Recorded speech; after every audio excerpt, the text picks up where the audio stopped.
الحمد لله نحمده ونستعينه ونستغفره ونؤمن به ونتوكل عليه ونعوذ بالله من شرور أنفسنا ومن سيئات أعمالنا ونعوذ بالله من شرور أنفسنا ومن سيئات أعمالنا ونعوذ بالله من شرور أنفسنا ومن سيئات أعمالنا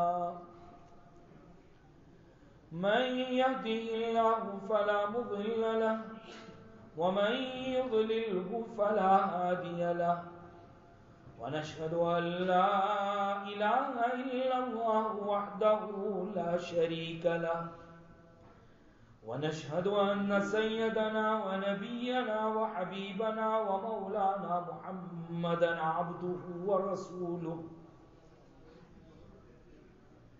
أرسله الله تعالى إلى كافة الناس بشيرا ونذيرا وداعيا إلى الله بإذنه وسراجا منيرا صلى الله تعالى عليه وعلى آله وأصحابه وأزواجه وأتباعه وبارك وسلم تسليما كثيرا كثيرا أما بعد فأعوذ بالله من الشيطان الرجيم بسم الله الرحمن الرحيم قل أرأيتم إن كان من عند الله وكفرتم به وشهد شاهد من بني إسرائيل على مثله فآمن واستكبرتم والله لا يهدي القوم الظالمين صدق الله العظيم وصدق رسوله النبي الأمي الكريم ونحن على ذلك لمن الشاهدين والشاكرين والحمد لله رب العالمين.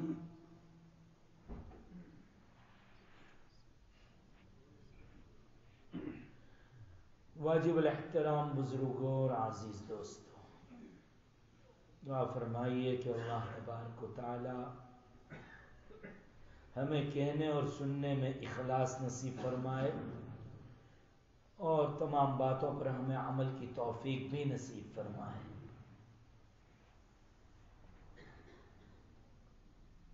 گزشتہ کل بات چل رہی تھی اللہ کے نبی صلی اللہ تعالی علیہ وسلم کے مدینہ منورہ پہنچنے کے بعد یہودی علماء وہ آہستہ آہستہ آنے لگے. اللہ کے نبی صلی اللہ علیہ وسلم نے ان کو ایمان کی دعوت دی. جس میں تذکرہ کل چل رہا تھا وہ حضرت عبداللہ ابن السلام رضی اللہ تعالی. جب تذکرہ سنا مدینہ منورہ میں عبداللہ ابن السلام رضی اللہ تعالیٰ عنہ نے تو وہ ملاقات کے لیے تشریف لائے.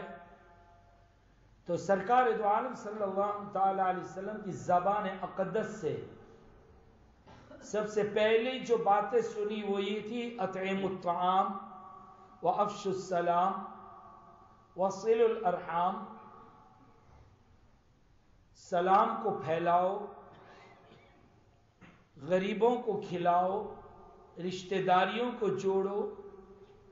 وصلوا باللیل والناس نیام، اور نماز اس حال میں پڑھو کہ راتوں میں لوگ سوئے ہوئے.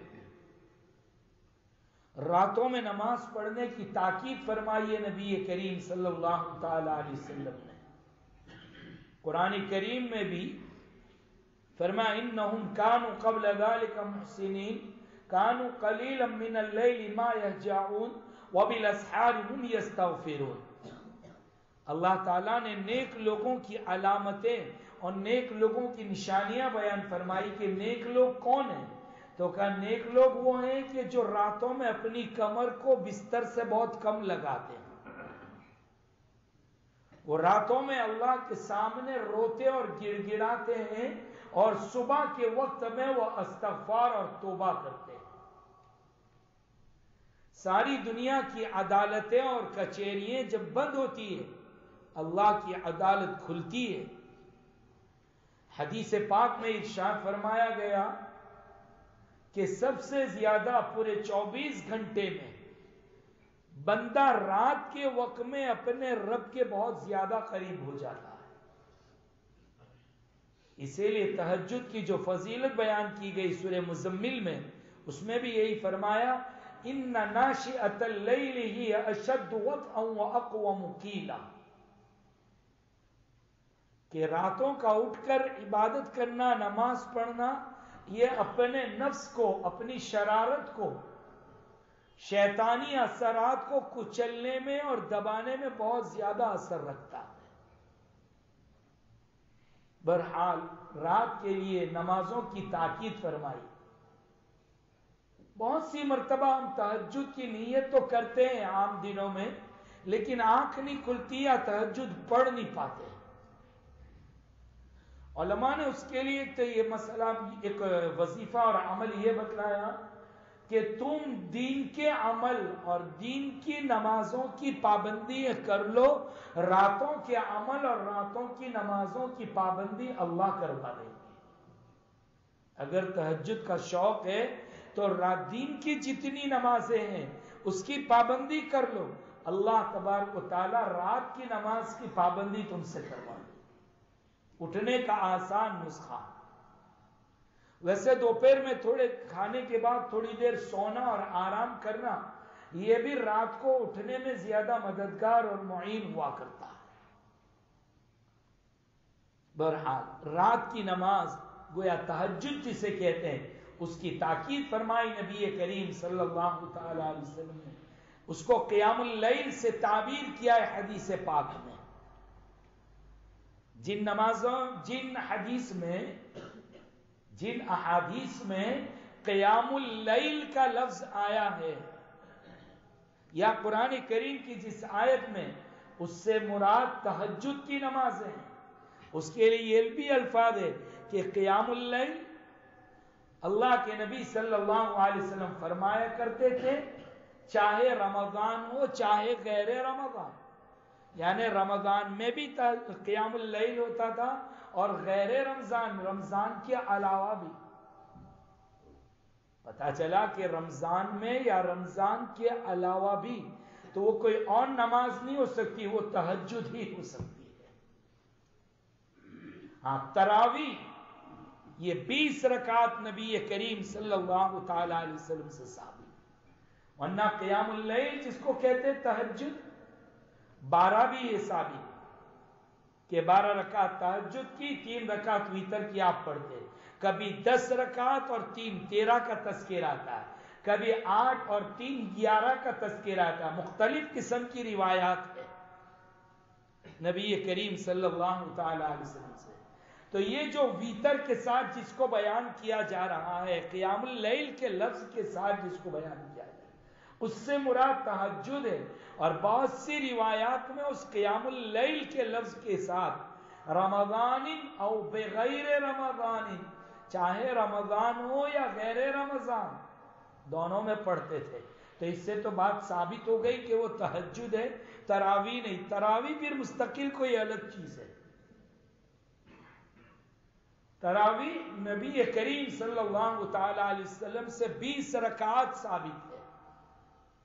کچھ لوگ نادانی کرتے ہیں اور 8 رکعت قیام اللیل کے اوپر زور دے کر اس سے اس تراویح کو ثابت کرتے ہیں. یہ بڑے پرلے درجے کی بے وقوفی اور پاگل پن کی بات ہے. قیام اللیل میں ایک روایت نہیں ہے کہ آپ 8 رکعت کو پکڑ کر بیٹھ جاؤ. 8 والی بھی روایت ہے، 10 والی بھی ہے، 12 والی بھی روایت ہے. اور 8 3 11، 10 3 13، 12 3 15، کم از کم 4 اور 2 رکعت پڑھنے کی روایت بھی ملتی ہے کہ کم از کم 4 رکعت بھی پڑھی، اور اس سے کم والی 2 رکعت والی بھی ملتی ہے. اس لیے یہ ضد پکڑ لینا کہ جس تراویح کو تم لوگ کہہ رہے وہ یہی قیام اللیل ہے اور وہ 8 رکعت ہے، یہ ایک قسم کی ہٹ درمی ہے، ایک قسم کا عناد ہے اور یہ ایک قسم کی ضد ہے۔ ہمارے یہاں بھی بہت سے نوجوان کچھ کرنے کے موڈ میں رہتے ہیں، نیا کرنے کے موڈ میں، کہ لوگ دیکھیں۔ اب رفتہ رفتہ دھیرے دھیرے یہ 8 رکعت والی بیماری ہمارے سماج اور معاشرے میں بھی آتی جا رہی ہے۔ پہلے آہستہ آہستہ دھیرے دھیرے بغیر ٹوپیوں کے مسجد میں آنا یہ بنا عادت۔ اللہ تعالیٰ کے گھر کا ادب نکالا، اللہ کے گھر کا ادب نکلا، اب اللہ کے گھر میں سے جلدی بھگانے کی ترغیبیں ہو رہی ہیں۔ ہمارے اکابر علماء نے باقاعدہ اس پر رسالے لکھے، فتاوا کی کتابوں میں، مسائل کی کتابوں میں، احادیث کی کتابوں سے ثابت کیا ہے کہ تراویح جو سنت موقدہ ہے وہ 20 رکعت تراویح۔ لوگ سلفیت اور اس کو زیادہ اہمیت دیتے ہوئے بات کرتے ہیں کہ دیکھو وہ لوگ زیادہ سمجھتے ہیں۔ میں ان سے پوچھنا چاہتا ہوں کہ حرمین میں تمہارا یہ کہنا کہ حرمین میں سلفیت کا سکہ چلتا ہے، تو حرمین کی سب سے تو بڑی مسجدیں وہاں پر 20 رکعت ہو رہی ہے یا 8 رکعت ہو رہی ہے؟ حرمین میں تو 20 رکعت ہو رہی ہے، اور آخری عشرے میں باقاعدہ 8 رکعت قیام اللیل، الگ اس کا نظام بنایا جاتا ہے اور الگ باقاعدہ اس کا انتظام کیا جاتا ہے۔ پتا چلا تو وہ دنوں میں جن دنوں میں 20 رکعت تراویح کی ادا کی جاتی ہے، جن دنوں میں 8 رکعت قیام اللیل تہجد کی ادا کی جاتی ہے، کیا ان دنوں میں حرم شریف میں تراویح 20 رکعت نہیں ہوتی؟ حرم شریف میں 20 رکعت تراویح بھی ہوتی ہے اور 8 رکعت باقاعدہ جماعت کے ساتھ وہ قیام اللیل بھی ہوتی ہے۔ پتا چلا تراویح الگ چیز ہے اور قیام اللیل یعنی تہجد الگ چیز ہے۔ یہ پرلے درجے کی جہالت اور نادانی اور بے وقوفی ہے۔ ہمارے نوجوان اپنی انگریزی یا اپنی مادری زبان گجراتی کی کتابوں میں سے کوئی حدیث لے کر یا چھوٹی چھوٹی کتابچے اور رسالے ان کے ہاتھ میں آ جاتے ہیں، وہ لے کے دوڑتے ہیں، 2-4 حدیث اپنی مطلب کی یاد کر لی اور جناب والا وہ حدیث سنانے لگتے۔ تو جتنے اکابر علماء ہمارے بزرگان دین انہوں نے 20 رکعت پڑھی، جو رات دن احادیث پاک کو پڑھا رہے ہیں، رات دن حدیث شریف کو سمجھ رہے ہیں، حدیث پاک کس کو کہتے ہیں، حدیث پاک سے مسائل کیسے ثابت کی جاتے ہیں، یہ ہمارے جوانوں کو واقف نہیں، وہ ان کا فیلڈ نہیں ہے، لیکن پھر بھی بس اپنے نفس کی ایک شرارت ہے، اپنی ایک ہٹ درمی ہے، اپنی ایک ضد ہے، اپنا عناد ہے، اور وہ جناب والا وہ 8 رکعت اور باقاعدہ پڑھ پڑھ کر چلے جاتے ہیں۔ باقاعدہ اس کی تبلیغ کی جاتی ہے، اس کو سمجھایا جاتا ہے۔ نہیں میرے بھائیوں، یہ نادانی مت کرو، اللہ تعالیٰ سے معافی مانگو۔ 1 مہینہ تو اللہ تعالیٰ نے یہ موقع دیا ہے 20 رکعت کا، اس میں بھی ضد کر کے آپ اس طریقے سے حرکتیں کر رہے ہو، بہت نادانی کی بات ہے، بہت اچھی بات نہیں۔ ہم یہ محسوس کرتے، کبھی کبھی میں نے بھی پیچھے گردن گھما کے دیکھا 8 رکعت پر، کیونکہ آج مرض عام ہوتا جا رہا ہے، تو دیکھ رہا ہوں کہ بہت سے لوگ 8 رکعت پڑھ کے چلے جاتے ہیں اور وہ اپنے آپ کو سمجھتے ہیں ہم دین پر ہیں۔ صحیح ہے، نہیں، میں بالکل مسجد میں ذمہ داری کے ساتھ کہتا ہوں وہ نادان ہے، وہ دین پر نہیں ہے، وہ اپنا بہت بڑا نقصان کر رہے ہیں۔ اور 20 رکعت تراویح جناب نبی کریم صلی اللہ تعالی علیہ وسلم سے ثابت ہے۔ حدیث پر عمل کرنے کے شوق میں دین کا ستیاناز بہت سی مرتبہ کر ڈالتے، پتہ بھی نہیں چلتا۔ ہمارے سلفی حضرات اہل حدیث جنہیں کہا جاتا ہے، جن کو غیر مقلد بھی کہہ دیا جاتا ہے، کہ جو تقلید کے قائل نہیں ہیں، جو کسی 4 اماموں میں سے کسی امام کے فالو کرنے کے قائل نہیں ہیں، وہ اپنے آپ کو آزاد کہتے ہیں، ہم براہ راست حدیث سے مسائل لے لیں گے۔ ارے پاگلو، ہم جس طریقے سے کسی امام کے پیچھے چل کر یا حنفی یا حنبلی یا شافعی یا مالکی کہلائے، اسی طریقے سے آپ بھی تو اپنے زمانے کے علماء یا اپنے بزرگوں نے جو حدیث سے کوئی مسئلہ نکالا اسی کو تو فالو کر رہے ہو۔ تمہارے میں تو اتنی طاقت نہیں ہے کہ تم ڈائریکٹ حدیث سے کوئی مسئلہ نکال لو، فالو تو تم بھی کر رہے ہو، تو پھر اسی کو تو تقلید کہتے ہیں، گڑ کھا کے گلگلوں کا پرہیز۔ یہ کیسی بات ہے؟ کوئی تقلید کرے تو اسے شرک کیا کہا جائے، اور آپ بھی تو تقلید ہی تو کر رہے ہیں۔ آپ نے بھی تو ڈائریکٹ حدیث سے خود مسئلہ نہیں سمجھایا، آپ کو کسی نے سمجھایا تو آپ سمجھے، وہ سمجھنے ہی کو تو تقلید کہا جاتا ہے۔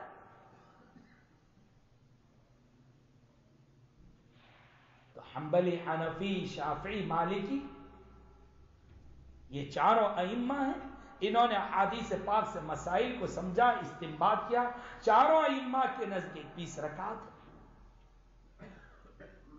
تو بہت سی مرتبہ طبیعت پر بوجھ پڑتا ہے، حدیث پر عمل نہیں کرنا ہے، یہ کہہ کر نکل جاتے کہ صحیح حدیث میں نہیں ہے۔ اب پاگلو، صحیح حدیث سمجھتے سمجھتے مدارس کے اندر 10 سال کھینچنے پڑتے ہیں، اور تم نے 2 سال انگریزی گجراتی کو اٹھا لیے، تم صحیح حدیث سمجھنے لگے۔ حدیث کی صرف 2 ہی قسمیں تھوڑی ہیں، صحیح حدیث اور ضعیف حدیث، یہ 2 تم کو تو یاد ہے، اس کے علاوہ حدیثوں میں تو 20 قسم کی باتیں ہوتی ہیں۔ پھر یہ کہاں سے لائے یہ ضد؟ کئی نفل چھوڑ دی، کئی سنتیں چھوڑ دی، وہ چھوڑ دی، یہ چھوڑ دی، بالکل دین کو ان حضرات نے، سلفی حضرات نے گویا دین کو بالکل پر کٹے ہوئے کبوتر کے مانند بنا کے رکھ دیا ہے۔ ان کی مثال ایسی ہے جیسے ایک آدمی کو اپنے بدن کے اوپر وہ ٹیٹو بناتے ہیں نا، وہ بنانے کا شوق ہوا جس میں ہاتھی بنوانا تھا، تو ہاتھی بنانے کے لیے بیٹھے، اور وہ سامنے والے نے جو بنانے والا تھا اس نے سوئی گرم کی، شروع کیا، تو وہ یہ چلایا، یہ کیا کر رہے ہو؟ کہا کہ دم بناتا ہوں ہاتھی کی۔ تو کہا کہ تو بہت تکلیف ہو رہی، بغیر دم کا ہاتھی بنتا ہے کہ نہیں بنتا ہے؟ تو کہ بن جائے گا۔ تو کیا چلو بناؤ آگے، وہ تو کرنا ہی پڑے گا۔ پھر اس نے دوسرا لگا، یہ کیا کر رہے ہو؟ تو کہا بہت درد ہو رہا، پیر بنا رہا ہوں۔ تو کہ بغیر پیر کا ہاتھی بنے گا کہ نہیں بنے گا؟ تو کہ بن جائے گا، تو بہت تکلیف ہو رہی۔ ایسے کر کے پھر چبایا، کیا کر رہے ہو؟ تو کہ کان بنا رہا ہوں۔ یہ کیسا کان بناتے ہو؟ بغیر کان کا ہاتھی بنے گا کہ نہیں بنے گا؟ تو کہ بن جائے گا بغیر کان کا۔ تو سب دھیرے دھیرے اس نے انکاری کیا۔ تو کہا جب تم سب بھی منع کرتے ہو تو پھر ایک تو یہ کہ ہاتھی بنانے کا بھی شوق ہے، اور دوسری بات ہے کہ تکلیف بھی برداشت نہیں کرنا ہے، تو پھر کیسے تم عاشق ہو؟ تو تم یہ کہتے ہو کہ ہم عاشق رسول ہے، دین پر عمل بھی کرنا ہے، اور یہ ساری چیزیں، یہ حرام، یہ ناجائز، یہ کہہ کے نکال دیا، یہ حدیث ضعیف، یہ حدیث صحیح، یہ تم کہاں سے سمجھے؟ کس نے سمجھایا؟ اپنے دین کا نقصان کر بیٹھے، کتنی سنتوں سے محروم ہو گئے، کتنی سنتوں سے محروم ہو گئے۔ زدی کے اندر اللہ کے گھر کا ادب بھی تو نہیں رہا تمہارے دلوں کے اندر۔ کبھی تو ضد، کبھی ہم اپنی یہ باتیں سننا بھی پسند نہیں کرتے، ناگوار ہوتی ہے، ناراض ہو جایا کرتے میرے بھائی۔ بہرحال تو جس حدیث پاک میں قیام اللیل کا لفظ آیا ہے، اس سے مراد تہجد ہے۔ تہجد الگ چیز ہے، 20 رکعت تراویح الگ چیز ہے۔ حرمین شریفین میں بھی آج بھی 20 رکعت تراویح ہو رہی ہے الحمدللہ۔ نبی کریم صلی اللہ علیہ وسلم نے تہجد کے فضائل میں یہ بیان فرمایا، وَصَلُّوا بِاللَّيْلِ وَالنَّاسُ نِيَامٌ أَن تَدْخُلُوا الْجَنَّةَ بِاسْمِ السَّلَامِ، او کما قال۔ جنت کے اندر تم سلامتی کے ساتھ داخل ہو جاؤ گے، 4 چیزوں پر عمل کر لو، سلام کو پھیلاؤ، غریبوں کو کھانا کھلاؤ، رشتہ داریوں کو جوڑو، اور راتوں کو نماز کی پابندی کرو، تہجد ادا کرو، اللہ جنت میں تم کو آسانی کے ساتھ داخل کر دے۔ حضرت عبداللہ بن سلام فرماتے ہیں کہ میں نے جب یہ روایت اور یہ حدیث سنی تو گویا میرے پر ایک عجیب کیفیت طاری ہو گئی۔ عبداللہ بن سلام نبی پاک صلی اللہ علیہ وسلم کے سامنے حاضر ہوئے، اور آپ کا چہرہ انور دیکھ کر کہہ دیا کہ سچی ذات کا چہرہ ہے، فوراً ہاتھ لے کر ایمان قبول کر لیا، اور کہا عبداللہ بن سلام نے کہ اللہ کے نبی صلی اللہ علیہ وسلم میری قوم کو بلاؤ، بڑی جھوٹی قوم ہے میری، مجھے ذرا چھپا دو اور ان سے میرے متعلق پوچھو، پھر میں ان کے سامنے آتا ہوں، ان کو بھی ایمان کی دعوت دو۔ کہا ٹھیک ہے۔ عبداللہ ابن سلام رضی اللہ تعالیٰ کے ایک کمرے میں چھپا دیا، وہ چھپے بیٹھے، اور یہودی علماء کو اور سب کو بلایا، بیٹھے یہودی لوگ۔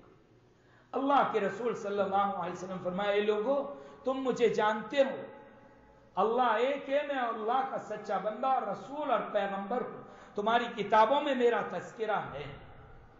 فوراً مکر گئے، کہنے لگے ہم کچھ جانتے نہیں۔ آقا نے فرمایا میں ایمان کی دعوت دیتا ہوں، مسلمان بن جاؤ، ایمان لے آؤ تم۔ کہا نہ ہمیں ایمان نہیں لانا، ہم تم کو نہیں پہچانتے۔ کہا اچھا یہ بتلاؤ کہ عبداللہ ابن السلام کا مرتبہ تمہارے نزدیک کیسا ہے؟ کہا عبداللہ ابن السلام وہ بڑے عالم کا بیٹا ہے اور بہت بڑا عالم ہے، خود بڑے عالم کا بیٹا ہے اور یہ خود بھی بڑا عالم ہے، یہ بڑے سردار کا بیٹا ہے اور خود بڑا سردار ہے، شریف کا بیٹا ہے اور بڑا شریف ہے، بڑا شریف آدمی ہے عبداللہ ابن السلام۔ اتنا کہنا تھا کہ عبداللہ ابن السلام اندر سے نکلے اور یہ پڑھتے ہوئے نکلے، اشہد ان لا الہ الا اللہ واشہد ان محمدًا عبدہ ورسولہ۔ اتنا کہنا تھا کہ ساری قوم جو آئی تھی وہ مکر گئی۔ ابھی تو کہہ رہی تھی سچا ہے سچے کا بیٹا، سردار ہے سردار کا بیٹا، شریف ہے شریف کا بیٹا، اور اب کیا کہہ رہے ہیں؟ بڑا نالائق اور جھوٹا ہے یہ تو ہمارے نزدیک، ہماری قوم میں اس کی کوئی حیثیت ہی نہیں، یہ تو بڑا جھوٹا ہے۔ ایک ہی لمحے میں مکر گئے۔ یہ یہودیوں کی عادت آج سے نہیں، یہ پہلے سے ان کا کام ہے۔ فوراً مکر گئے، کہا کہ نہیں یہ تو جھوٹا ہے، ہم اس کی بات کو نہیں مانیں گے۔ قرآن نے اسی پر یہ آیت نازل فرمایا، اللہ تعالیٰ نے قُلْ أَرَأَيْتُمْ إِنْ كَانَ مِنْ عِنْدِ اللَّهِ وَكَفَرْتُمْ بِهِ وَشَهِدَ شَاهِدٌ مِّن بَنِي إِسْرَائِيلَ، آپ ان سے پوچھئے بھلا یہ تو بتلاؤ تم، قُلْ أَرَأَيْتُمْ پوچھئے نا کہ بھلا یہ تو بتلاؤ تم، ان کان من عند اللہ کہ اگر جو کچھ دعوت لے کر آیا یہ اللہ کی طرف سے، اور ایک گواہی دینے والا اس پر میری سچائی کی گواہی بھی دے رہا، اور تم تکبر کرتے ہو، بتلاؤ تمہارا کیا بنے گا۔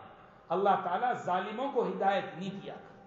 اللہ تعالیٰ نے سورہ احقاف کا پہلا رکوع ختم ہوتا ہے وہاں پر یہ آیت پاک نازل فرمائی۔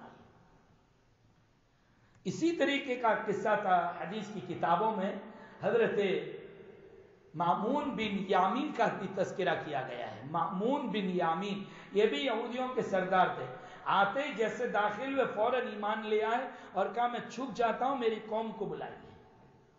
اللہ کے نبی صلی اللہ علیہ وسلم نے یہودی قوم کو بلایا اور ان کو ایمان کی دعوت پیش کی، کہا ہم نہیں لاتے۔ کہا ایک کام کرو، کوئی عقلمند اور شریف آدمی جو تمہارا ہو، جس کو تم پسند کرتے ہو، ہمارے درمیان میں حکم بنا دو، فیصل بنا دو، وہ جو فیصلہ کرو اس کو تم منظور کرنا، میں بھی منظور کروں گا۔ کہا یہ بات تمہاری بہت اچھی ہے، اور وہ آدمی ہے مامون بن یامین، وہ جو چھپے ہوئے ہیں سردار۔ کہا وہ ہمارا سردار ہے، ہم اس پر اعتماد کرتے، وہ جو فیصلہ کرے گا ہم ماننے کو تیار۔ یہ کہنا تھا، اللہ کے رسول صلی اللہ علیہ وسلم نے حضرت مامون کو کہا کہ مامون باہر آ۔ وہ یہی کلمہ اشہد ان لا الہ الا اللہ پڑھتے ہوئے باہر آئے تو کہا کہ اچھا یہ آدمی ہے مامون، نہیں ہم اس کی بات نہیں مانتے، یہ تو جھوٹا آدمی۔ فوراً مکر جاتے تھے، ایک منٹ کی بھی دیر نہیں، یہ بھی شرم نہیں آتی تھی کہ ہمیں لوگ جھوٹا کہیں گے، نہیں، فوراً مکر جاتے تھے۔ اسلام کی تاریخ میں مدینہ منورہ کی سرزمین پر اگر اسلام لانے کے واقعات کو بیان کیے جائیں اور سلمان فارسی رضی اللہ تعالیٰ کے ایمان لانے کا واقعہ نہ بیان کیا جائے تو گویا سیرت کے واقعات ادھورے رہ جائیں گے۔ اسلامی تاریخ میں بہت زیادہ معمر اور بہت زیادہ مشہور واقعہ اگر کسی کا ہے تو حضرت سلمان فارسی رضی اللہ تعالیٰ، ایران فارس مقام جیت کے رہنے والے، آتش پرست، آگ کی پوجا کرنے والے، پارسی ہمارے یہاں جس کو کہتے ہیں آتش پرست، بہت مالدار کے بیٹے ہیں، ان کا باپ بڑا امیر اور مالدار، باقاعدہ آتش کدا بنا رکھا تھا، اور اس نے پوری زندگی کوشش کی کئی سالوں سے کہ آگ بجھنے نہ پائے۔ حضرت سلمان فرماتے کہ مجھے میرے باپ نے اسی کام پر لگا دیا تھا کہ گویا میں آگ کو بھڑکاتا رہوں اور عبادت کرتا رہوں۔ میرا باپ کنواری لڑکی کی طرح میری حفاظت کرتا تھا۔ حضرت سلمان فرماتے ہیں میرا باپ کنواری لڑکی کی طرح حفاظت کرتا تھا میری، کہ مجھے باہر نکلنے نہیں دیتا تھا، اپنی نظروں سے دور نہیں ہونے دیتا تھا۔ ایک دن باپ کو کچھ بہت زیادہ کام ہو گیا تو مجھے باہر زمین وغیرہ کے کام کے لیے باہر بھیجا۔ کہتے ہیں میں بڑا ہو چکا تھا، ذرا ہوشیار ہو چکا تھا، میں جب باہر گیا تو میں چلتے چلتے ذرا بہت دور نکل گیا تو میں نے کچھ لوگوں کو نماز پڑھتے ہوئے دیکھا، عیسائی لوگ، نصرانی لوگ۔ اسی لیے بعض لوگوں نے یہ کہا ہے کہ حضرت سلمان فارسی کی عمر بہت زیادہ لمبی بھی، انہوں نے عیسیٰ علیہ السلام کا زمانہ بھی پایا۔ کتنی لمبی عمر بھی ہے۔ سب سے آخری اور مضبوط قول جس میں کسی کو اختلاف نہیں ہے وہ تو ہے 250 سال کا، 250 سال کی عمر۔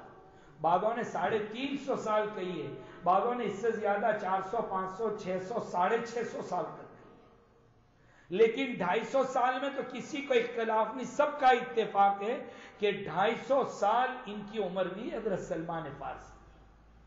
اسی لیے بعض لوگوں نے یہ کہا کہ حضرت عیسیٰ علیہ السلام کا زمانہ پایا ہے، اور بعضوں نے کہا نہیں، عیسیٰ کا زمانہ نہیں پایا ہے، حضرت عیسیٰ کے جو صحابی تھے جن کو حواری کہا جاتا ہے، حضور پاک صلی اللہ تعالی علیہ وسلم کے جو ایمان لانے والے اسی وقت آقا کے سامنے دیکھ کر جو مسلمان ہوئے ہیں، جنہوں نے آقا کو دیکھا ان کو صحابی کہتے ہیں، اور عیسیٰ علیہ السلام کو جو ماننے والے ہیں ان کو حواری کہا جاتا ہے۔ سفید کپڑے پہنتے تھے، اور اس وجہ سے بعضوں نے کہا کہ نہیں، یہ دھوبی کی اولاد تھی، اور دھوبی کو عربی میں حورن کہتے ہیں، حوراؤن اسی سے ہے یہ، تو گویا یہ حواری کہلائے۔ بعضوں نے کہا نہیں، ان کا دل بہت صاف اور مزکا اور مصفا ہو گیا تھا، اس لیے گویا ان کو سفیدی سے تعبیر کیا جا رہا ہے۔ برحال حضرت عیسیٰ علیہ السلام کے کسی صحابی کا زمانہ انہوں نے پایا، ملاقات کی ان سے، حضرت سلمان فارسی رضی اللہ تعالی عنہ۔ حضرت سلمان فارسی کہتے ہیں کہ ایک دن میں بہت دور نکل گیا تاکہ مغرب آفتاب غروب ہو گیا، اور میں نے لوگوں کو نماز پڑھتے ہوئے دیکھا۔ میرے باپ نے اپنے خادموں کو، نوکروں کو میرے پیچھے دوڑوایا تاکہ مجھے تلاش کر کے لائے، بہرحال مجھے پکڑ کر لے گئے رات کے وقت۔ ابا نے کہا بیٹا کہاں چلا گیا تھا؟ کہا ابو جی میں تو بہت دور نکل گیا تھا، میں نے ایسے ایسے لوگوں کو عبادت کرتے ہوئے دیکھا۔ کہا چھوڑ، پاگل پنے کی بات کرتا ہے، تیرے باپ دادا جس مذہب میں وہی مذہب اچھا ہے۔ کہا نہیں ابا، مجھے تو وہ مذہب اچھا لگتا ہے۔ باپ کہا ابا میں تو وہ مذہب قبول کروں گا۔ باپ نے کہتے ہیں کہ پیروں میں بیڑیاں ڈال دی، سکل اور زنجیروں سے باندھ دیا، اور باہر نکلنے نہیں دیتے۔ حضرت سلمان فرماتے کہ میں نے کچھ موقع پا کر ان عیسائیوں اور نصرانیوں کو کہلا دیا کہ جب تمہارے یہاں سے کوئی قافلہ ملک شام جا رہا ہو، کیونکہ ان لوگوں کا مرکز اس وقت وہاں تھا۔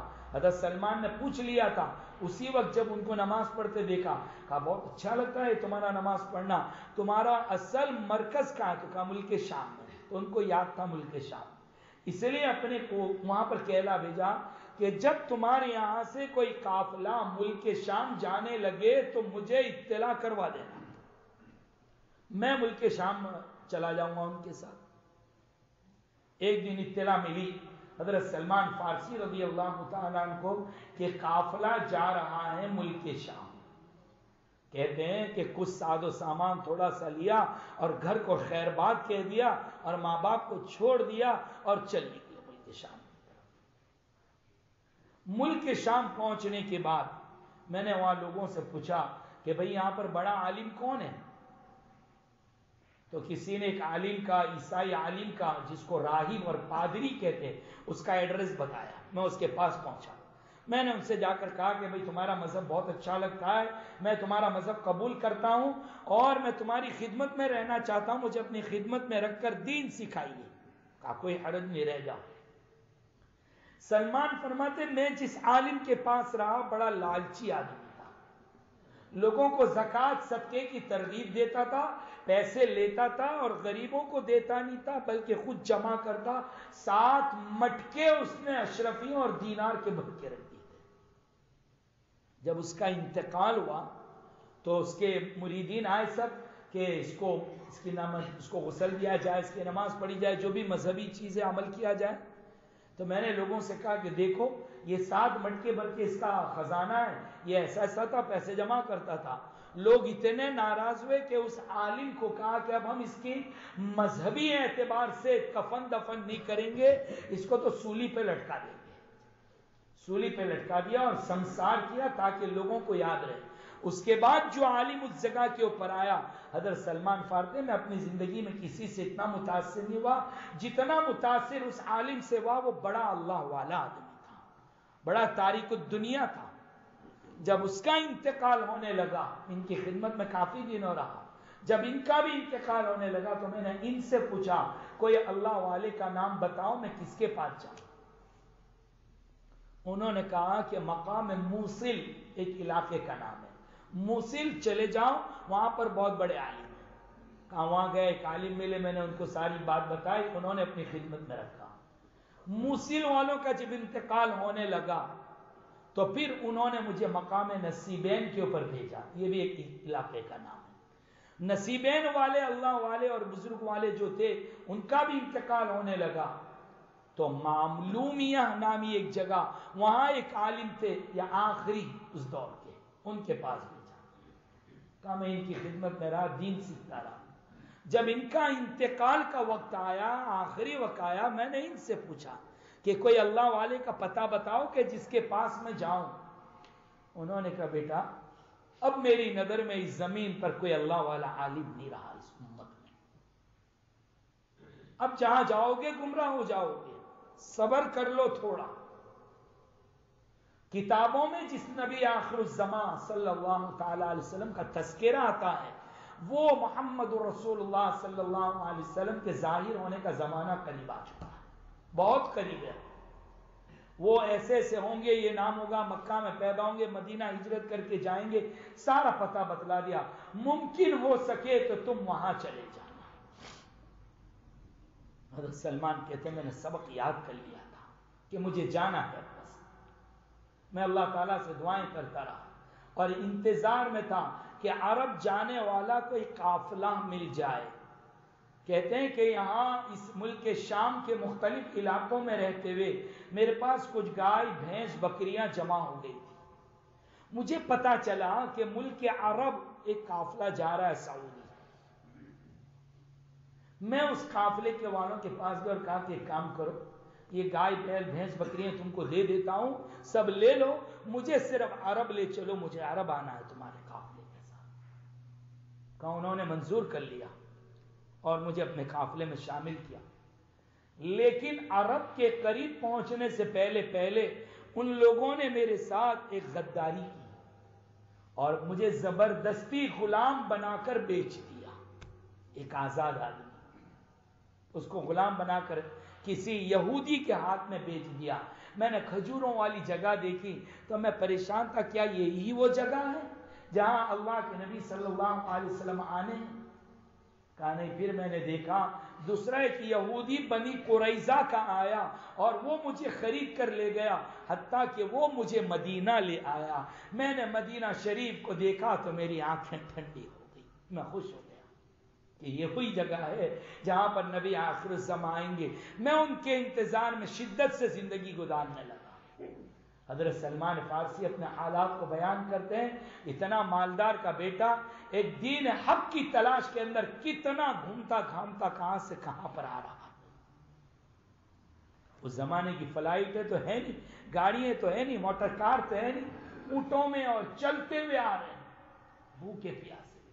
فرماتے حضرت سلمان فارسی کہ میں کم از کم غلام بنانے کے بعد کم از کم 10 مرتبہ بیچا گیا، 10 مرتبہ بیچا گیا۔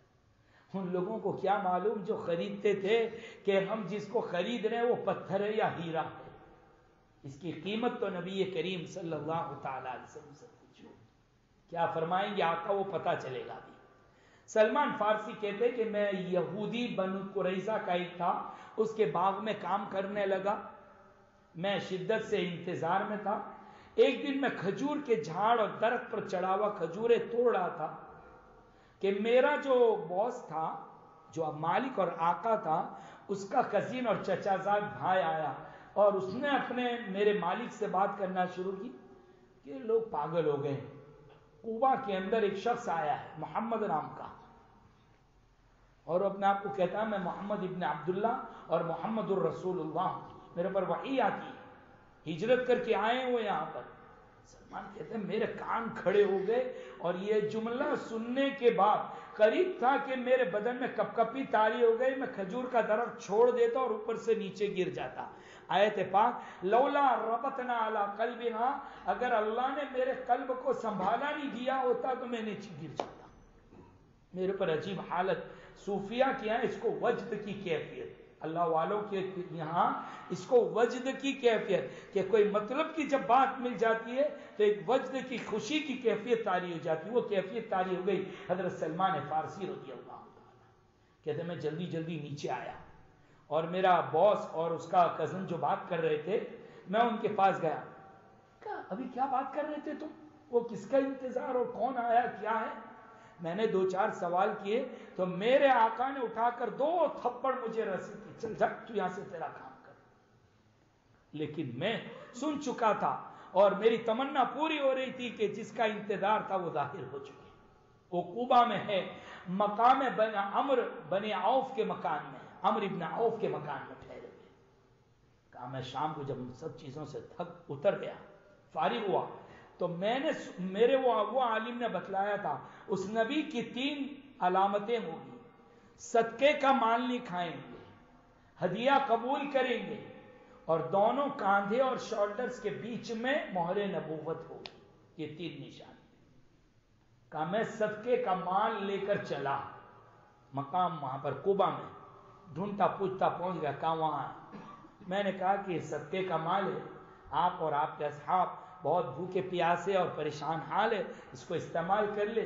تو کہا کہ اس وقت اللہ کے نبی صلی اللہ علیہ وسلم نے، جن کا چہرہ دیکھ کر میں سمجھ گیا تھا یہی میری مراد ہے، انہوں نے کہہ دیا کہ صدقے کا مال ہے، میں نہیں کھاتا، میرے اصحاب کو دے دو یہ کھائیں۔ کہا میں نے کہا قسم خدا کی پہلی علامت اور نشانی تو پوری ہو گئی۔ کہا پھر میں چلا گیا، پھر تھوڑے دن تک کچھ مال جمع کیا، اور پھر تھوڑے دن کے بعد میں مال لے کر پہنچا اور کہا کہ آپ صدقہ تو نہیں کھاتے، ہدیہ تو قبول کر لیجئے، میری طرف سے یہ ہدیہ دینے کے لیے آیا ہوں۔ تو کہا آپ نے ہدیہ قبول کیا، خود نے بھی کھایا، اصحاب کو بھی کھلایا۔ کہا یہ میری دوسری علامت بھی پوری ہو گئی کہ ہدیہ قبول کریں گے۔ کہا کہ پھر میں چلا گیا، چند دنوں کے بعد پھر میں حاضر خدمت ہوا تو میں نے دیکھا کہ کسی کا انتقال ہو گیا تھا، اللہ کے نبی صلی اللہ علیہ وسلم جنت البقیع تشریف لے جا رہے تھے، صحابہ کے درمیان میں بیٹھے ہوئے تھے آپ، اور آپ لوگوں سے باتیں کر رہے تھے، تو میں سلام کیا، آگے گیا اور اٹھ کر پیچھے چلا گیا۔ حضرت سلمان کہتے کہ اللہ کے نبی سمجھ گئے کہ میں پیچھے کیوں گیا، تو آقا نے پیچھے سے چادر کھول دی جہاں مہر نبوت تھی۔ حضرت سلمان کہتے ہیں میں نے مہر نبوت کو دیکھا اور بوسہ دے دیا، چمٹ گیا۔ آ کے پورا قصہ اللہ کے نبی کو آ کے سنایا، بہت خوش ہوئے، مجھے اسلام کی دعوت دی، میں نے وہاں پر اسلام قبول کر لیا۔ اللہ کے نبی صلی اللہ علیہ وسلم کو حضرت سلمان فارسی سے بہت زیادہ محبت تھی، بلکہ فرمایا کرتے تھے سلمان منا، سلمان تو ہمارا ہے، کسی کے لیے نہیں فرمایا، صرف حضرت سلمان کے لیے فرمایا سلمان منا، سلمان تو میرا ہے، مجھ سے ہے، میرا ایک خاص جز اور حصہ ہے۔ حضرت سلمان کو پوچھتے کہ تمہارے باپ کا نام کیا ہے، تو کہتے ہیں سلمان ابن اسلام، میں تو اسلام کا بیٹا ہوں، مجھے عزت کا جو مقام اور ذریعہ جو دیا وہ اسلام نے دیا، اس لیے میں تو اسلام کا بیٹا ہوں۔ اللہ کے نبی صلی اللہ علیہ وسلم حضرت سلمان کو دیکھ کر بہت خوش ہوتے تھے، فرماتے تھے سلمان منا، سلمان تو میرا ہے۔ بہرحال نبی کریم صلی اللہ تعالی علیہ وسلم نے حضرت سلمان فارسی رضی اللہ تعالیٰ عنہ کو کہا کہ جاؤ تم اپنے مالک کی خدمت میں رہو، کیا کریں گے اور کام کرو، روزانہ آ کر سناتے کہ یہ ظلم، یہ حالات، یہ حالات ہے۔ ایک دن فرمایا حضرت سلمان فارسی نے عرض کیا، اللہ کے نبی نے فرمایا کہ سلمان اپنے باس سے مکاتبت کر لو۔ مکاتبت اب کس کو کہتے ہیں؟ یعنی تم کو غلامی سے آزاد ہونا ہے تو پھر ایک کام کرو، تم مالک سے پوچھ لو بھائی کتنی قیمت چاہیے، کیا مانگتا ہے تو وہ جتنی پیسے کہے وہ دینا پڑتے تھے، تو پھر وہ جب پوری ہو جائے مدت تو آزاد کر دیتے، اور کبھی کبھی کوئی مکر بھی جاتا۔ حضرت سلمان فارسی کا جو باس تھا یہودی، اس نے کہا کہ ٹھیک ہے، میں مکاتب کرنے کے لیے تیار ہوں، تجھے آزاد کر دوں گا، 2 شرطیں میری۔ ایک تو یہ ہے کہ 300 کھجور کے درخت لگا دے، اور اس پر جب کھجور آ جائے گی تو میں چھوڑ دوں گا تجھے۔ 300، 1 2 بھی نہیں، 300 کھجور کے درخت لانا ہے، بونا ہے، وہ بڑے ہو اور کھجور کا پھل لا کر دے گی، وہ 300 کے 300 تب آزاد۔ اور 300 اوقیہ سونا، کہیں تولا ہوتا ہے، 40 اوقیہ سونا یہ چاہیے۔ حضرت سلمان نے آ کر کہا اللہ کے نبی صلی اللہ علیہ وسلم سے کہ 300 کھجور کے درخت جب کہ وہ باہر آور ہو جائے، پھل لے آوے، جب مجھے آزاد کرے گا، اور 40 اوقیہ سونا مانگتا ہے وہ۔ کہا ٹھیک ہے۔ اللہ کے نبی نے اعلان فرمایا، او لوگوں میرے سلمان کی کھجور کے درخت سے مدد کرو، او بھائیو سلمان کی مدد کرو کھجور کے پودوں اور درختوں سے۔ بس اتنا کہنا تھا کہ وہ لوگوں نے کھجور کے چھوٹے چھوٹے پودے، قلم جن کو کہتے ہیں، وہ لا کر دیے۔ کوئی 10 لایا، کوئی 15 لایا، کوئی 20، کوئی 25، کوئی 30، اور مجلس میں 300 جمع ہوتے ہیں۔ اللہ کے نبی صلی اللہ علیہ وسلم فرمایا جاؤ سلمان گھڑے کھودو، گھڑے کھودو، میں آتا ہوں۔ سلمان فارسی رضی اللہ تعالیٰ نے خوشی کے مارے پہنچے، جلدی جلدی گھڑے کھودے، اور اللہ کے نبی صلی اللہ علیہ وسلم پہنچ گئے، اپنے ہاتھوں سے وہ 300 درختوں کو لگایا۔ آقا لگایا تو پھر تو دیکھنا ہی کیا تھا، بہت جلدی اس کے اوپر کھجوریں آنے لگی اور وہ بار آور ہو گئے۔ ادھر کھجوریں بھی آنے لگی جلدی، اور ایک دن بیٹھے تھے کہ اللہ کے نبی کو کوئی صدقہ دے گیا کہ بھئی یہ سونا ہے، غریبوں پر تقسیم کر دیں، انڈے کے برابر بڑا۔ اللہ کے رسول صلی اللہ علیہ وسلم فرمایا، کہا بھائی وہ غلام مکاتب جو ہے وہ کہاں ہے سلمان، جس کو آزاد کروانا، بلا اس کو۔ کہنے لے تیرا مسئلہ حل ہو گیا، انڈے کے برابر سونا وہ کسی نے دیا تھا چندے میں۔ کہا لے سلمان لے جا۔ سلمان دیکھ کر کہنے لگے اللہ کے نبی یہ تو بہت تھوڑا ہے، 40 اوقیہ سونا مانگا اس نے۔ کہا سلمان تول لے۔ اتنا کہنا تھا، سلمان اٹھے وہاں سے تولا تو ٹھیک برابر 40 اوقیہ سونا تھا۔ حضرت سلمان فارسی نے دے دیا اور آزاد کرا لیا اللہ کے نبی صلی اللہ تعالی علیہ وسلم نے۔ یہ ہے حضرت سلمان فارسی رضی اللہ تعالیٰ کا قصہ۔ یہ جو ایمان لانے کے قصے میں اس لیے سناتا ہوں کہ بہت سے نام ہمارے سماج اور معاشرے میں ہیں، آپ بار بار سنیں، اپنے بچوں کو سنائیں، تاکہ ان میں بھی دین کے اوپر عمل کرنا اور دین پر جمنے کے لیے کس طریقے سے قربانی دی جاتی ہے وہ جذبات پیدا ہو، وہ نیک نامی پیدا ہو۔ ورنہ کہیں ہم اگر نام تو رکھ دیا سلمان ولمان، نہیں پڑھا تو کسی خان صاحب کی طرف متوجہ ہو جائے گا، کہیں آپ کو بھی دوڑوائے گا اور لوگوں کو بھی دوڑوائے گا، وہ بھی ناچے گا لوگوں کو بھی نچوائے گا، تو کہیں دوسری طرف سلمان چلا جائے گا۔ ہمارا سلمان تو کام کا ہوتا ہے، سلمان نچورا نہیں ہوتا۔ سلمان فارسی ہونا چاہیے، سلمان ناچنے والا ننگا نہیں ہونا چاہیے۔ لہذا اپنے نام جو بھی ہو، آپ لوگوں کے بھی جو نام ہے پوچھو اپنے علماء سے، میرا جو نام ہے اس کی تاریخ، اس کی سیرت، حقیقت مجھے کچھ بتائیے، ان نام کے کوئی بڑے لوگ پیدا ہوئے تو مجھے بتائیے، میں پڑھنا چاہتا ہوں، ان کو اپنا آئیڈیل بناؤ، وہاں سے آپ پہنچ آئیں گے نبی پاک صلی اللہ علیہ وسلم۔ سرکار دو عالم صلی اللہ تعالی علیہ وسلم مدینہ منورہ میں دھیرے دھیرے دھیرے دعوت دیتے رہے۔ جب مدینہ مضبوط ہونے لگا، اللہ کے نبی صلی اللہ علیہ وسلم نے حضرت زید بن حارثہ رضی اللہ تعالیٰ کو بھیجا مکہ مکرمہ کہ جا میری بیٹی فاطمہ اور کلثوم کو لے کر ام کلثوم کو، اور حضرت سودا بنت زمعہ یہ دوسری بیوی ہے۔ نبی پاک صلی اللہ تعالی علیہ وسلم کی بیویاں اور شادیوں کا تذکرہ مفصل آپ کے سامنے آئے گا، انشاءاللہ بیان کریں گے اس کو۔ پہلی شادی بھی حضرت خدیجہ سے، دوسری شادی بھی حضرت سودا سے، حضرت سودا بنت زمعہ رضی اللہ تعالی عنہ، سودا سے شادی کی۔ یہ لوگ مکہ میں رہ گئے تھے اور ہجرت کر کے اللہ کے نبی صلی اللہ تعالی علیہ وسلم تشریف لائے۔ زید بن حارثہ جب مکہ جا رہے تھے تو حضرت ابوبکر رضی اللہ تعالیٰ نے حضرت عبداللہ جو اپنے بیٹے ان کو بھی بھیجا کہ تم بھی جاؤ مکہ۔ عائشہ، اسماء اور ام رومان بیوی میری ان کو لے کر آئی۔ بہرحال نبی کریم صلی اللہ تعالی علیہ وسلم کی بیٹی سیدہ فاطمہ الزہرا اور حضرت ام کلثوم اور حضرت سودا بنت زمعہ رضی اللہ تعالی عنہن اجمعین، یہ لوگ حضرت زید بن حارثہ اور غالباً ابو رفاع کے ساتھ مکہ مدینہ منورہ آ گئے۔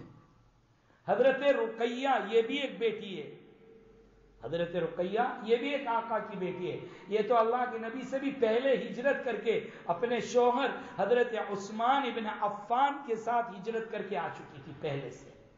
تو تینوں بیٹیاں آ گئی، کون کون؟ حضرت فاطمہ، حضرت ام کلثوم اور اسی طریقے سے حضرت رقیہ۔ بھائیو ایک بیٹی باقی ہے اور وہ بیٹی ہے حضرت زینب رضی اللہ تعالی، یہ چوتھی بیٹی۔ زینب کے شوہر ابو العاص اس وقت مسلمان نہیں ہوئے تھے، یہ مسلمان نہیں ہوئے تھے، اس لیے بیٹی مکہ میں رہ گئی۔ آقا اپنی بیٹی کے لیے بڑے بیچے، بہت بیچے۔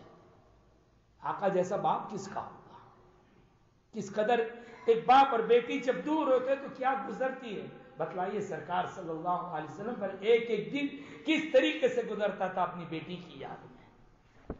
اللہ نے موقع دے دیا، غزوہ بدر کے موقع پر ابو العاص قیدی ہو گئے، پکڑے گئے۔ اس وقت ان سے معاہدہ کیا کہ میں تم کو چھوڑتا ہوں اس نسبت پر کہ تم میری بیٹی کو مکہ جا کر جلدی سے بھیج دو میرے پاس۔ انہوں نے وعدہ کیا، ٹھیک ہے آپ مجھے آزاد کر دیجئے، آپ مجھے چھوڑ دیجئے، میں آپ کی بیٹی کو آپ کے حوالے کر دیتا ہوں مدینہ منورہ۔ ان کو چھوڑا، یہ مدینہ آئے اور ابو العاص نے آ کر نبی پاک صلی اللہ علیہ وسلم کی بیٹی حضرت زینب رضی اللہ تعالی عنہا کو مدینہ بھیج دیا۔ تو آقا کی 4 بیٹیاں ہیں، یہ بھی نام یاد رکھیے، ان بیٹیوں پر اپنی بیٹیوں کے نام رکھیے، زینب، رقیہ، ام کلثوم اور حضرت فاطمہ الزہرا۔ حضرت زینب ابو العاص کے ساتھ ہے، حضرت رقیہ اور حضرت ام کلثوم جو ہے وہ حضرت عثمان بن عفان رضی اللہ تعالیٰ عنہ کے نکاح میں آئی۔ ایک بیوی کے انتقال کے بعد دوسری بھی دے دی اللہ کے نبی نے اپنی بیٹی، اسی لیے حضرت عثمان ذی النورین کہلائے، 2 نور والے۔ اور حضور نے فرمایا اگر میری 10 بیٹیاں ہوتی، عثمان ایسا آدمی ہے کہ میں یکے بعد دیگرے عثمان کو 10 بیٹیاں دے دیتا۔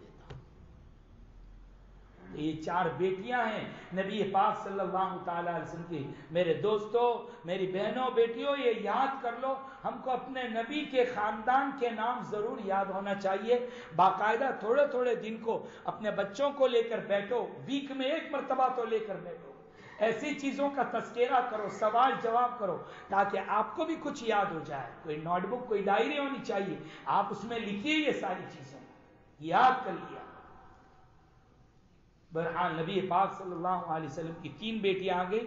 سن ہجری 2 کے بعد دوسری بیٹی حضرت زینب رضی اللہ تعالیٰ عنہ بھی آ جائے گی۔ ادھر حضرت عائشہ، حضرت اسماء اور ام رومان بھی آ گئی، صدیق اکبر کا خاندان بھی آ گیا۔ نبی کریم صلی اللہ تعالیٰ علیہ وسلم نے بیویوں کے لیے کمرے بنوانا شروع کیے۔ مسجد النبوی شریف سے آگے کا حصہ، آپ روضہ اقدس کے آگے جو 2 صفحوں جو نظر آتی ہے نا آپ کو، مدینہ منورہ پہنچے آپ حضرات، اور مدینہ منورہ میں روضہ اقدس، اور روضہ اقدس کے بعد ہم جہاں سلام پڑھنے جاتے ہیں، سلام جہاں پر پڑھتے ہیں تو گویا یہ 2 صفحے ہیں۔ یہ 2 صفحے کیا تھی؟ اصل میں یہاں پر حجرے اور مکان تھے جناب نبی پاک صلی اللہ تعالی علیہ وسلم کی بیویوں کی، اور بیٹیوں کے مکانات بنائے نبی کریم صلی اللہ تعالی علیہ وسلم نے۔ کھجوروں کے چھپر اور ٹاٹ اور کمبل کے پردے پڑے ہوئے تھے۔ حضرت حسن بصری فرماتے ہیں کہ میں مدینہ پہنچا اور میں بڑا ہو گیا، بہت بڑا بھی نہیں تھا، سمجھدار تھا۔ کہا کہ میں جب پہنچا، میں اس حجرے میں گیا تو میں نے ایسا ہاتھ کیا تو میرا ہاتھ چھت کے اوپر لگ جاتا تھا، یعنی داخل ہونا ہو تو گویا جھک کر داخل ہونا پڑتا تھا۔ سورج جدھر غروب ہوتا تھا ادھر کی طرف دروازہ تھا، بہت نیچی چھت والے مکان، اندھیرا ہی اندھیرا رہے، ایسا ٹوٹا پھوٹا مکان نبی پاک صلی اللہ تعالی علیہ وسلم نے بنایا۔ اور مکان بنانے کے ساتھ ساتھ مسجد النبوی شریف کے بنانے کی بھی محنتیں شروع ہو گئی۔ سہل اور سہیل یہ 2 یتیم بچے تھے، ان کے پاس سے زمین خریدی، حضرت ابوبکر نے پیسہ دیا، اور بعض علماء کا کہنا ہے کہ 100 وار لمبی اور 100 وار چوڑی یہ مسجد تھی. بعضوں نے کہا نہیں 60 اور 40 ہے، 100 والی تو سن ہجری 7 میں خیبر کے موقع پر بنی. سرکار دو عالم صلی اللہ علیہ وسلم نے 2 مرتبہ مسجد شریف بنائی. ایک تو یہ پہلی ہجرت جب کر کے آپ پہنچے جب بنائی، اور سن 7 ہجری میں مسجد شریف ٹوٹ گئی، بہت بوسیدہ ہو گئی، کیونکہ سب وہ بانس وغیرہ کی تھی، کھجوروں کے پتے وغیرہ ڈالے گئے تھے. تو خود اللہ کے نبی صلی اللہ تعالی علیہ وسلم دوسری مرتبہ تعمیر کرنے کا حکم دیا. کچی اینٹیں وغیرہ کے ذریعے سے دیوار اٹھائی گئی تھی. سرکار صلی اللہ علیہ وسلم کہتے کہ خوب سینے تک آ جائے اتنی سب اینٹیں لے کر چلتے تھے، مسجد شریف تعمیر کرتے تھے، اشعار پڑھتے، لوگوں کو ابھارتے. حضرت علی کہتے تھے کہ مسجد شریف تعمیر کرنے میں بڑا مزہ آتا تھا. حضرت عثمان ابن مظعون ذرا صاف ستھرے آدمی تھے، اس لیے وہ تعمیر کرنے میں لگ تو گئے لیکن کپڑے گندے ہو جائے اس لیے اینٹیں بڑی دور دور سے پکڑتے تھے. حضرت علی کہتے میں ان کی شرارت کرتا تھا، ان کو چھیڑتا تھا کہ جو آدمی میلا نہیں ہو وہ آدمی کام کا کیا ہے. جیسے حاجی کہ جب تک اس کے بدن میں سے بدبو نہ آئے، پسینہ نہ نکلے، میل کی رواٹ نہ دکھے، تب تک وہ حاجی نہیں ہے. حاجی نہانے کے لیے بار بار دوڑتا رہے. ایسے ہی معتکف، وہ معتکفی کیا ہے جس کے بدن میں سے پسینے کی بو نہ آئے. ارے بو جی آپ روزانہ منہ مت صاف کرو، اللہ کے آپ جواب دینا پڑے گا، اللہ کی پکڑ آئے گی. لیکن روزے کی حالت کے اندر منہ سے بو آتی ہے، اللہ کے لیے بھوکے رہے. تو کہا کہ روزے دار کی منہ کی بدبو مجھ کو عنبر سے زیادہ پسند. ایسے ہی اعتکاف والا اللہ کے در پہ آ کے پڑ جائے، مسجد سے باہر نہیں نکلنا ہے. وہ صرف واجب غسل ہو جائے تو باہر نکل سکتا ہے، ورنہ جمعہ کا غسل یا کپڑے بدلنے کا غسل نہ جناب. آپ آ کے پڑ گئے، پڑے رہو. یہاں آپ کو غسل کرنے کی اجازت نہیں ہے. یہ اعتکاف، وہ اعتکاف کیا کام کا جو موبائل فون کے ساتھ ہوتا ہو. اب تو لیٹسٹ اعتکاف ہے.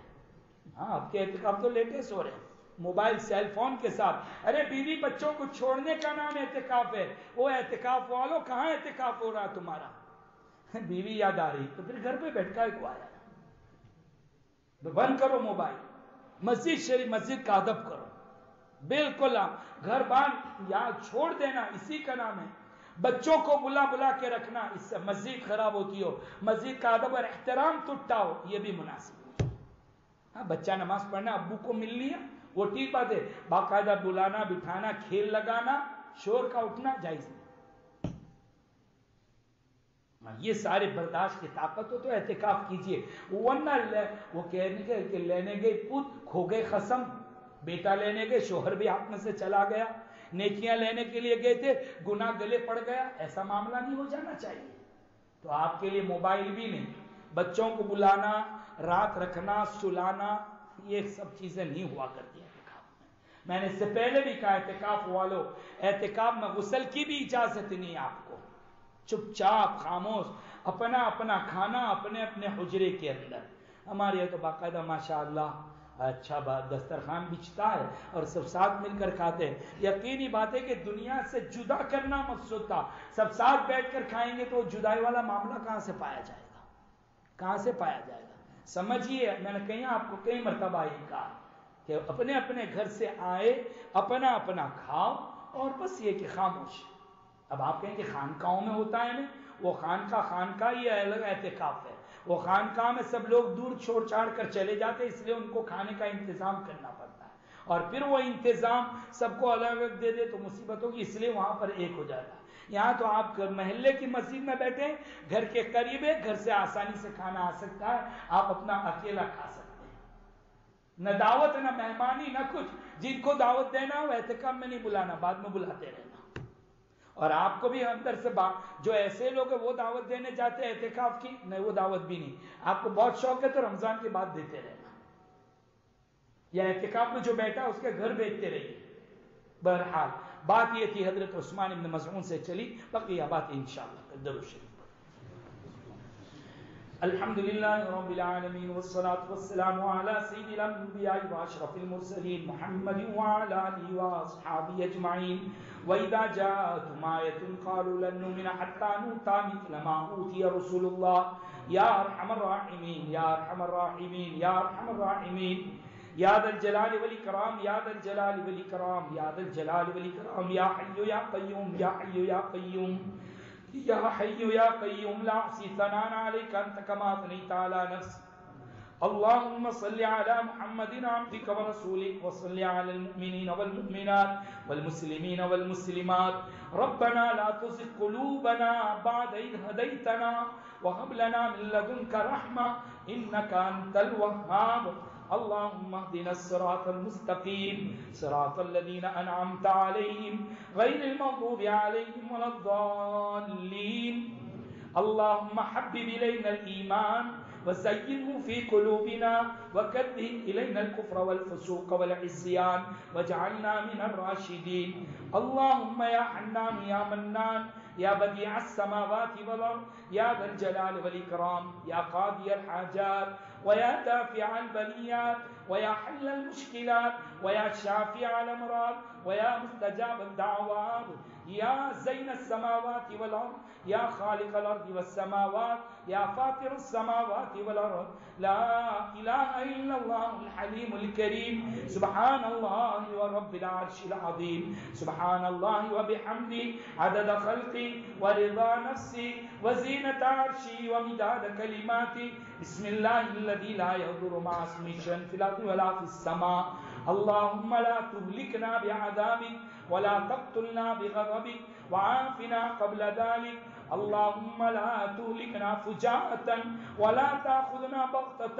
ولا تغفلنا عن حق ولا وصية يا حي يا قيوم برحمتك نستغيث أصلح لنا شأننا كله ولا تكلنا إلى أنفسنا طرفة عين رب اغفر وارحم وأنت خير الراحمين رب لا تذرني فردا وأنت خير الوارثين رب لا تذرني فردا وأنت خير الوارثين رب نجني وأهلي مما يعملون رب نجني من القوم الظالمين رب انصرني على القوم المفسدين رب انصرني على القوم المفسدين رب أني مغلوب فانتصر رب أني مسني الضر وأنت أرحم الراحمين ربنا آتنا في الدنيا حسنة وفي الآخرة حسنة وقنا عذاب النار ربنا هب لنا من أزواجنا وذرياتنا قرة أعين واجعلنا للمتقين إماما رب اجعلني مقيم الصلاة ومن ذريتي ربنا وتقبل دعاء